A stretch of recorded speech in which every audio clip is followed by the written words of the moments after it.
Može biti bajkoviti roman ili basna, a u suštini to je jednostavna priča o prirodi i njenim zakonima. Nju kazuje Lav Gordi, koji vođen ljubavlju lavice malene, porodice predaka, sunca i mesečine, spoznaje svet i otkriva duboko skrivena, nedodirljiva i tanana mesta u svakom biću. Proleće jednog lava za autora je legenda o životu. U momentima koji deluju sudbonosni, fatalni, krupni, veliki. Međutim, oni su mali, životni i obični, oni su deo svih naših života. Mi smo ih svi ili doživjeli ili ćemo ih doživjeti. I oni su ono što spaja našu dušu i naš život. Jer bez tog spoja ne postoji ništa. Ljubav je informacija koja čini život. Ljubav je sam život, kaže. Život je jednostavan. Volim da kažem, ja nemam sreće u životu, ja znam da igram.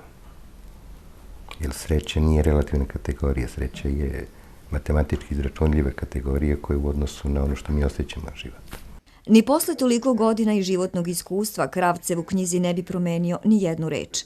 Proleće jednog lava namenjuje maloj, starmaloj i velikoj deci, sredovečnima i onima u poznim godinama, čitaocima svih životnih dobi.